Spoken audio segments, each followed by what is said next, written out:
தினம்தோறும் விளக்கேற்ற நல்ல எண்ணெய் இதயம் நல்லெண்ணெய்.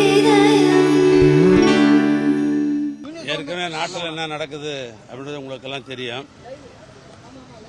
என்னுடைய சிங்கப்பூர் மருத்துவ பரிசோதனைக்கு பின்னால் அன்றைக்கு விமான நிலையத்தில் உங்களிடத்திலே சொன்னேன், காவல்துறை அழைக்கிற பொழுது நான் கட்டாயம் செல்வேன் என்று சொன்னேன். அதே நேரத்தில் நம்முடைய சென்னை உயர்நீதிமன்றம் 15ஆம் தேதி இன்றைக்கு காவல்துறைக்கு நீங்கள் முழு ஒத்துழைப்பு நல்க வேண்டும் என்று ஆணையிட்டிருந்தார்கள். எனவே அந்த அடிப்படையிலே முந்தைய தினம் காவல்துறையை சேர்ந்த அடிஷனல் சூப்பரண்டு இன்றைக்கு வந்தாக வேண்டும் என்று எனக்கு கடிதம் கொடுத்தார்கள். எனவே இன்றைக்கு காலையில் ஏறத்தாழ 10:45 மணிக்கு நான் இங்கே இந்த வளாகத்திற்கு வந்தேன். விசாரணை அதிகாரி 11 மணிக்கு என்னுடைய விசாரணையை தொடங்கினார்கள். இப்போ நான் வெளிவரந்தனையும் விசாரணை தான் மேற்கொண்டார்கள்.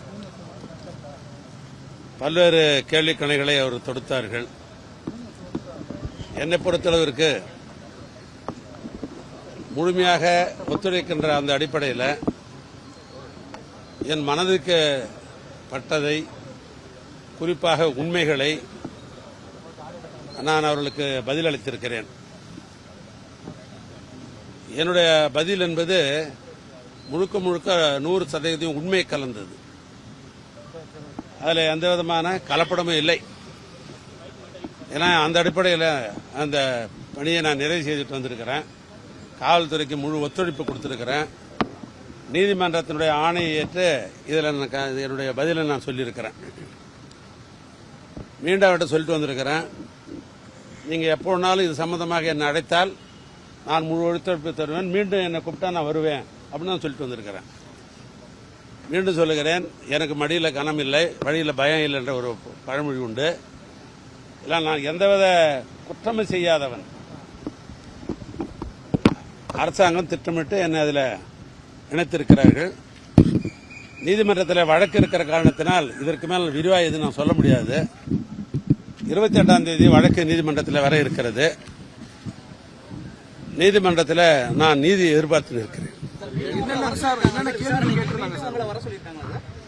நான் சொல்லியிருக்கிறேன், நான் காவல்துறையை பொறுத்தளவுக்கு நான் முழு ஒத்துழைப்பு கொடுக்க நான் தயாராக இருக்கிறேன். மீண்டும் அழைத்தால் நான் வருவேன் என்று நான் சொல்லிட்டு வந்திருக்கிறேன். இல்ல, அதை நான் சொல்ல முடியாது. ஏன்னா அதான் சொல்ல வந்தேன், நீதிமன்றத்தில் வழக்கு இருக்கிற காரணத்தினால் அது சம்பந்தமான கேள்விகள் தான் இருந்த காரணத்தினால் அதை நான் முழுமையாக சொல்வது என்பது அது இல்ல. அது நான் எப்பொழுதும் சொல்வது உண்டு, அம்பு எய்து எங்கே இருக்கிறார்கள் இவர்கள் அன்புதான், இவங்க மேல நான் கோவித்துக்க கூடாது எப்பயுமே. இந்த காவல்துறை என்பது 2 மாதத்துக்கு முன்னால் இந்த காவல்துறை திராவிட மாடல் ஆட்சியில் பணி செய்த காவல்துறை தான் இந்த காவல்துறை. ஆட்சியில் இருப்பவர்கள் மாறுகிறால் காவல்துறை எப்பவுமே நிறந்திருந்தான். அதில் ஒன்றும் காவல்துறை மேல் நான் வருத்தப்பட வேண்டிய அவசியம் கிடையாது. ஆனால் அவங்க முறைப்படி விசாரணை செய்தார்கள். நான் முறைப்படி நான் முடிவு சொல்லியிருக்கிறேன்.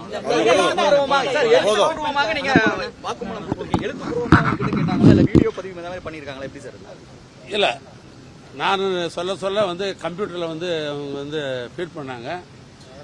அதுக்கு பின்னால எடுத்து கொடுத்தாங்க. இது வழக்கமான முறை தான், நமக்குன்னு கிடையாது, வழக்கமான முறை தான். இது இந்த வழக்கான முறை தான். நீங்க உட்பட 11 பேர் மேல வழக்கு பதிவு பண்ணிருக்காங்க. அவங்களே விசாரணைக்கு அழைச்சிருக்காங்களா?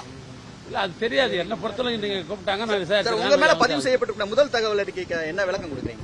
இல்ல, அதான் சொல்லிட்டேன். அதை நீதிமன்றத்தில்